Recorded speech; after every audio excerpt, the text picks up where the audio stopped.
Buen día, jovencitos del semestral Uni 2021. Espero que se encuentren muy bien todos. Vamos a entrar a la semana número 9, donde vamos a seguir hablando de los incas, ¿ya? La semana pasada les expliqué los orígenes de los incas, la organización social de los incas, la organización política. También hemos hablado de la parte económica, hemos hablado de qué manera los incas lograron grandes técnicas agrícolas. Ahora vamos a hablar de un aspecto que es quizá el aspecto más preguntado cuando hablamos de los incas en los exámenes de admisión. Vamos a hablar del aspecto cultural, sus manifestaciones culturales, ¿sí? Entonces, esto sería Inca, segunda parte. Vamos a desarrollar ahora, en la semana 9, las manifestaciones culturales. A ver, la civilización inca, como pueden ver ustedes ahí, en realidad es considerado el imperio más grande que existió en América antes de la llegada de los españoles. Controlaron un territorio que fue más allá de los 2 millones de kilómetros cuadrados. Sometieron a un conjunto de pueblos y, como te dije en la semana pasada, los incas fueron una gran síntesis cultural. Absorbieron los aportes, los conocimientos de los anteriores pueblos andinos para forjar su impresionante imperio. Vamos a desarrollar, en este caso, ahora las manifestaciones culturales. Profesor Gutiérrez, ¿qué es lo más destacado en la sociedad inca en cuanto a manifestaciones culturales? Justamente es lo que les voy a explicar, mira. Eh, Conocemos de los incas de varias maneras. Por ejemplo, los arqueólogos aportan con las excavaciones, con el análisis de los restos materiales encontrados en las huacas. Ahora también los historiadores tienen un aporte. Los historiadores van, por ejemplo, al archivo de Indias, que está en Sevilla, España, donde los españoles se llevaron la mayor parte de la documentación de los cronistas. ¿Quiénes son los cronistas? Son aquellas personas, al inicio solo españoles, que llegaron y plasmaron en unos documentos la sociedad nueva que estaban sometiendo, los incas. Con el tiempo, inclusive, con los mestizajes, varios de estos españoles tuvieron hijos con mujeres indígenas de la nobleza y nacieron mestizos, como por ejemplo Guamán Poma de Ayala, que es una persona que, aparte de escribir sobre la concepción de los incas, sobre sus tradiciones, también hizo una gran cantidad de dibujos, como lo puedes ver ahí. Gracias a él podemos ver, por ejemplo, cómo los incas rendían culto al Malki. ¿Qué es el Malki? Es la momia, sobre todo la momia del Inca, que era la más adorada. El Inca era conocido pues como el hijo del sol, el hijo también de la luna. Entonces el Zapa Inca era venerado después de muerto, como puedes ver ahí, con su Malki, su momia. Además también se rendían una serie de fiestas importantes, entre ellas la ceremonia del Inti Raymi o Fiesta del Sol, dedicado al principal dios del estado. Los incas eran politeístas, pero el Inti, el Sol, era el dios principal.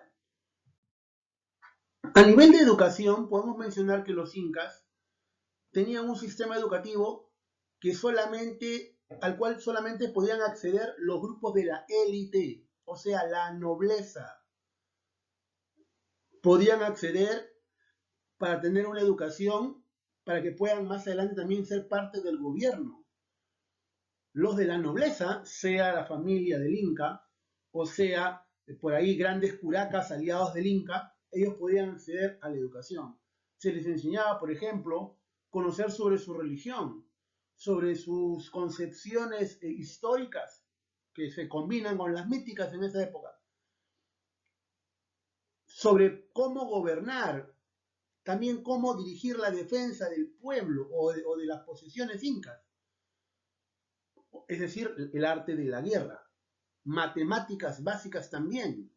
Entonces era una educación desarrollada por los grandes sabios llamados amautas en unos lugares llamados las casas del saber, en quechua Yachayhuasi.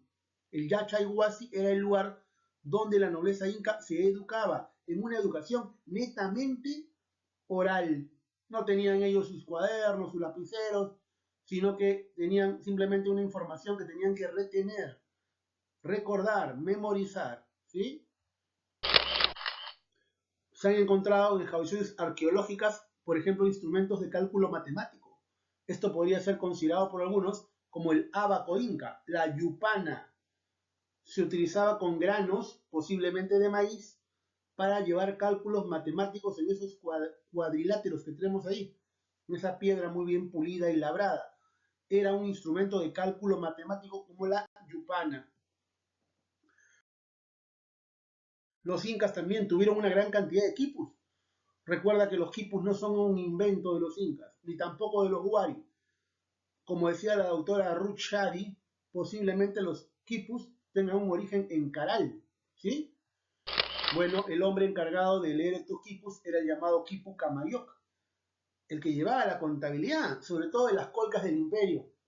Recuerda que te dije, las colcas eran los grandes almacenes de los incas. Había una gran cantidad de productos que podían durar semanas y hasta meses. Y el cálculo era llevado a través de un sistema de cuerdas, como puedes ver ahí, llamado el quipu, instrumento de contabilidad, instrumento mnemotécnico. La cerámica inca fue bastante destacada. Por ejemplo, ellos desarrollaron el urpo o aríbalo. ¿Qué es eso? Bueno, pues una especie de enorme jarrón, como el que puedes ver ahí, donde trasladaban, por ejemplo, líquidos como la chicha de jora. La decoración es policroma. Hay una decoración ahí también con motivos geométricos. La cerámica inca es una de las más destacadas, sin embargo no fue la máxima expresión de la cerámica. La mayoría de arqueólogos considera que la mejor cerámica de la historia del Perú prehispánico es la que tuvieron en el segundo desarrollo regional sociedades como, perdón, en el primer desarrollo regional, sociedades como los moches o los naicas. Pero los incas también tuvieron una cerámica interesante, como puedes ver ahí.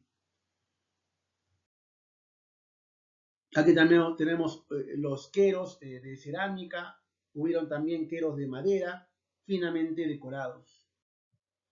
En cuanto a textilería, los incas tenían una textilería que venía, por ejemplo, de los Agyahuasi o Casa de las Escogidas, es decir, las Adyas. Las Adyas no solamente hacían culto al sol, no solamente hacían labores en los templos, sino que también estas mujeres escogidas también hacían tejidos muy finos para la nobleza. ¿Cómo se llaman esos tejidos hechos por las Adyas para los grupos de poder? Se llama el cumbi, como podemos ver ahí, el cumbi. Una técnica, una gran destreza para poder hacer estas decoraciones geométricas. ¿Y cómo se llama el tejido ordinario? El tejido que cada ayu, que cada población hacía, desarrollaba. Bueno, tenemos la llamada abasca, el tejido ordinario.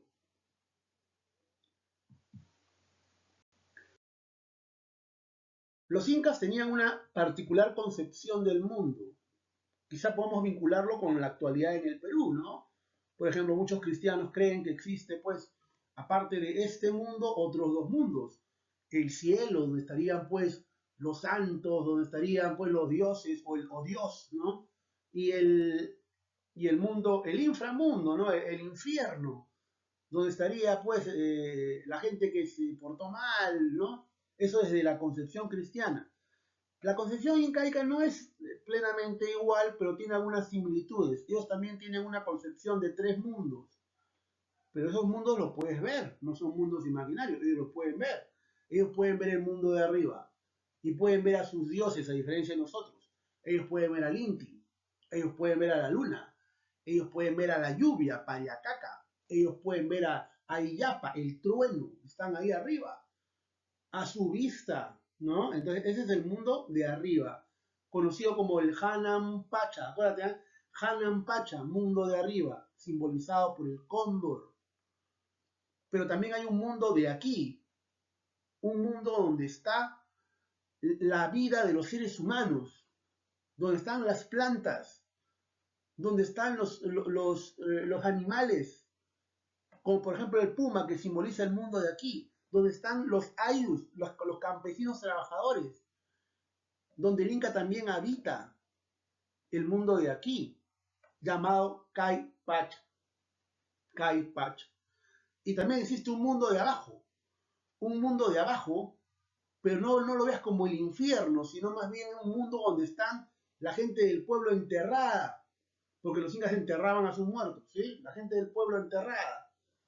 Un mundo donde está por ahí también la fertilidad, las profundidades de la tierra, sería el Uku Pacha, simbolizado por la serpiente. Además, también los incas no concebían el tiempo como una cuestión lineal, no concebían el tiempo como una cuestión que llevaba como una flecha, sino más bien era una cuestión cíclica. ¿A qué me refiero? Que los momentos de caos volvían, así como también los momentos de orden. Después de un periodo de orden viene un periodo de caos, luego nuevamente un periodo de orden. Después de un terremoto viene una reconstrucción, un periodo de paz y tranquilidad hasta el próximo terremoto, hasta el próximo huaico, hasta el próximo fenómeno del Niño. Es una concepción cíclica de la realidad. ¿Sí? Esa es la mirada que tenían los incas. Tienen una religión politeísta, muchos dioses. Claro, donde hay dioses principales. Panteísta, todos los elementos de la naturaleza son dioses. El Inti es el principal dios, el que lo ves ahí casi todo el día. Huiracocha era un dios ya muy difundido antes de los incas. En la época de los Wari fue difundido en los Andes centrales. Muchos poblados de campesinos ayllus lo tenían como dios principal a Huiracocha. Pero recuerda que el dios principal del estado era el sol, el Inti. Una diosa importante era la madre tierra, conocida como la Pachamama. Habían diversos dioses. Estaba, como te dije hace rato, el trueno y Yapa, los rayos. Estaban también las lluvias, Pariacaca, los terremotos, Pachacamac, la quilla, la luna, Koyur, las estrellas. Todos los elementos de la naturaleza eran sus dioses. Además, también uno de los elementos culturales más representativos de los incas, diría yo, es su arquitectura. Y podemos ver ahí en las piedras los 12 ángulos, símbolo de simetría, símbolo de solidez. Cada una de las piedras que está ahí tiene un corte preciso, tiene un corte diferente. Y muchos de los bloques de piedra que utilizaron los incas eran bloques bastante grandes, de cientos y de miles de kilos de peso. Estamos hablando de varias toneladas. Inclusive hay piedras que llegan a tener hasta 80 toneladas en algunos lugares como Sacsayhuamán. Los incas, esto lo preguntó una vez también la UNI, los incas utilizaron maquetas para poder hacer sus construcciones. Se ha comprobado que sí. En la hacienda Sayhuite, en el Cusco, se ha encontrado esa piedra que está en la parte baja. Y esa piedra es nada más y nada menos que una maqueta inca. O sea, en una piedra diseñaron una obra hidráulica. En una piedra diseñaron una andenería que luego tenía que ser pasada a la realidad a escala, de escala pequeña a la escala real. Con piedras de granito hacían entonces sus maquetas. Algo así como los ingenieros.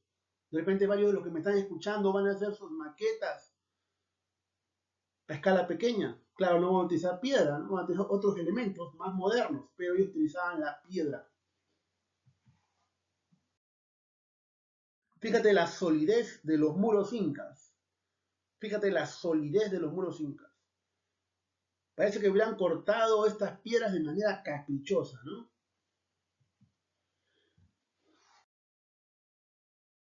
En el Cusco podemos encontrar una gran cantidad de estructuras hechas por los incas con entre 600 y 500 años de antigüedad. Fíjate esos enormes muros.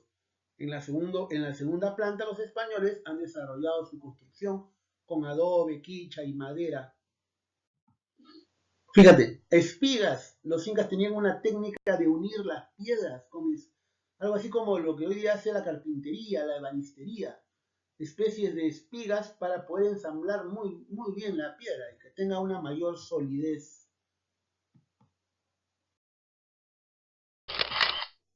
Ahí tenemos en Vilcas, Huamán, en Ayacucho, un templo espectacular. Fíjate. Hoy en día hoy en día no, hace 500 años los españoles llegaron, pusieron la iglesia encima de la Huaca, encima del templo andino. Ahí está Machu Picchu, antes de ser limpiado. Y aquí tenemos supuestamente el descubridor. En realidad el descubridor es el peruano Agustín Lizárraga, pero Hiram Bingham, el estadounidense de la Universidad de Yale, fue el que llegó 3 años después de Agustín Lizárraga. Y a diferencia de Lizárraga, este Hiram Bingham lo informó al mundo entero, lo difundió gracias a los contactos que tenía con algunas revistas científicas. Y es así como hasta el día de hoy se considera en todo el mundo que Hiram Bingham es el explorador, descubridor de Machu Picchu. En realidad lo que estaba buscando Hiram Bingham en medio de la selva alta, estaba buscando Vilcabamba, el último refugio de los incas. Pero en lugar de Vilcabamba encontró esto que hoy día es una de las maravillas del mundo. Por supuesto que después de limpiado, lucía diferente, como podemos ver acá.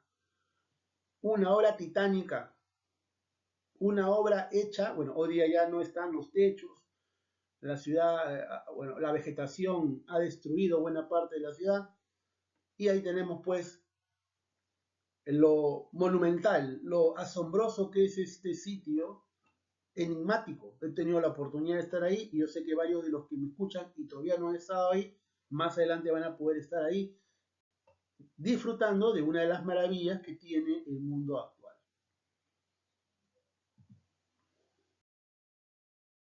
Fíjate, algunas fotografías de Machu Picchu, todo labrado en piedra. Ahí tenemos el Intihuatana, también conocido como el reloj solar, con su sistema de sombras que era para medir el tiempo. Y aquí tenemos las típicas ventanas trapezoidales de algunos altares en Machu Picchu. No tan lejos, más cerca del Cusco, la fortaleza de Sacsayhuamán, con enormes bloques de piedra impresionantes. También tenemos el gran templo inca del Coricancha, un templo espectacular, labrado en piedra, lamentablemente parcialmente destruido para que los españoles construyan encima la iglesia de Santo Domingo. Los incas hacían un conjunto de sacrificios humanos. Esto se llama el ritual del capacocha. Profesor Gutiérrez, ¿qué cosa es el capacocha? Bueno, en realidad, en todo el mundo han habido sacrificios humanos. Hablando de lo que te pueden preguntar en el examen de la historia del Perú, hay culturas que destacan por sus sacrificios humanos. Por ejemplo, los moche. Los moche se sabe que en honor a sus dioses mataban a una buena cantidad de prisioneros de guerra, esclavos. Con un tumi les abrían el pecho, les arrancaban el corazón y se lo ofrecían al dios degollador Ahia Paek. Hace unos años se ha encontrado una poza ahí en una ruina en la costa norte con más de 80 cadáveres. Al parecer fueron personas sacrificadas arrancándole su corazón. Entonces, en realidad, los aztecas también hicieron eso. En Egipto, en Mesopotamia, eran comunes los rituales donde los seres humanos ofrecen a los dioses vidas humanas. Los incas no hacían sacrificios masivos. Eran sacrificios que hacían de vez en cuando, siendo la ceremonia más destacada la ceremonia rituálica del capacocha. Si te preguntan en el examen de admisión, ¿por qué los incas hacían esto? ¿Qué estaban buscando? Bueno, los incas estaban buscando evitar desastres naturales, evitar malas cosechas, evitar guerras. La idea era el tener el favor de dioses, como el Inti. Elegían a una niña o a un niño entre 10 y 13 y 14 años, era preparado para este ritual, se la llevaban en una procesión muy larga que inclusive podía durar semanas y hasta meses. Por ejemplo, ahí tenemos la fotografía de una niña sacrificada en el ritual del Capacocha, encontrada en un volcán en Arequipa. Se le llamó la momia Juanita. Esta niña fue enterrada en el hielo y fue encontrada por un andinista. ¿Por qué la encontró? Porque el hielo se había derretido. Tú sabes que muchos de nuestros glaciares están desapareciendo por el cambio climático. Lamentablemente la momia había estado expuesta no se sabe cuántos días al calor y como puedes ver ahí en la fotografía que está en el museo, está un tanto deteriorada. Sin embargo, han encontrado también momias en otros lugares. Por ejemplo, ¿en qué lugar? En Argentina. Los incas llegaron hasta lo que hoy día es la provincia de Salta en Argentina,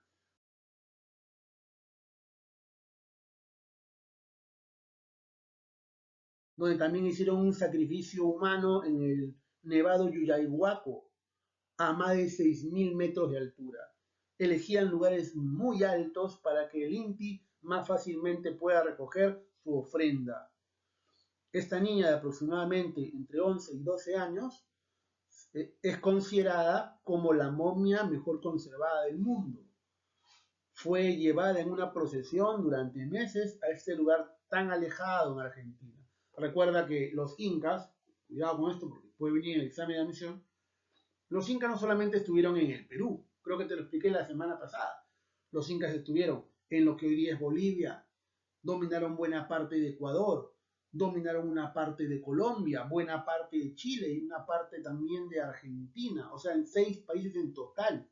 El Tahuantinsuyo fue enorme, no solamente es territorio del actual Perú, territorio de los actuales 6 países. La niña, muy bien aquí analizada por los médicos argentinos, se dieron cuenta pues que su ropa era de alpaca, era una ropa bastante elaborada, el hielo lamentablemente ha deteriorado un poco la ropa, ¿no? Ahí también se ve el hielo en el rostro, lo tienen en una urna especial en un museo a 30 grados bajo cero.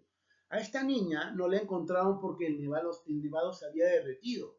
A esta niña le encontraron unas personas que estaban escalando esa montaña y de manera casual la encontraron enterrada en la nieve. ¿Qué hacían con la niña? ¿La enterraban viva? ¿La hacían sufrir? Bueno, no. La niña cuando estaba lista ya, cuando estaba preparado ya el hueco en el hielo donde iba a ser guardada, se le daba un golpe contundente en la nuca. Ese golpe que le podía matar de un solo segundo o quizá también desmayar. Luego la ponían en una posición fetal, como ves ahí, para que pueda reencarnar o resucitar, entre comillas, y estar con el Inti. Entonces le ponían en posición fetal y la ponían en el hielo. Ese era el ritual de ellos. Era un ritual, repito, pensando en obtener el favor de sus dioses. ¿Sí? Bueno, chicos, finalmente unas ideas principales de los incas. Recuerda lo que hablamos la semana pasada, sus técnicas agrícolas. No olvides los andenes, las chacras hundidas, las chacras elevadas, el control de pisos ecológicos para obtener variedad de productos.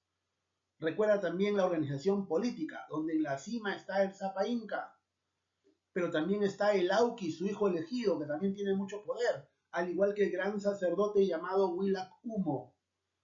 Acuérdate también, joven, la parte social. El grupo mayoritario del incanato eran los jatunrunas. Los jatunrunas eran los campesinos comunes que vivían agrupados en ayus. Recuerda bastante de ellos. También los campesinos que eran trasladados, llamados mitimaes. Y al fondo de la sociedad estaban, por ejemplo, los servidores perpetuos, los sirvientes perpetuos, llamados llanas o yanaconas. Y más al fondo, ya el último nivel, gente que carece plenamente de libertad, los llamados piñas, que estaban obligados a ir a la selva a poder traer la hoja de coca durante toda su vida. Esa era una labor que tenían que hacer hasta la muerte. El sistema inca entonces era un sistema eficiente a nivel económico, eficiente a nivel administrativo, pero también muy marginador de las mayorías. Era un sistema marcadamente clasista y a nivel político vertical. Claro, vertical. El Inca tiene lo que dice es ley y hay toda una escala de mando que llega hasta los propios habitantes. Ese tipo de sociedad es la Inca. Ese tipo de sociedad que impresiona por su complejidad y que más adelante te voy a explicar cómo fue invadida por los europeos. ¿Sí? Bueno, espero que hayan captado, jovencitos. Nos estamos viendo entonces la siguiente semana y espero que estos conocimientos te sirvan para tu práctica. ¿Sí? Entonces te mando un fuerte abrazo, cuídate mucho. Fue un gusto estar con ustedes en esta semana. Les saludo el profesor José Gutiérrez. Gracias.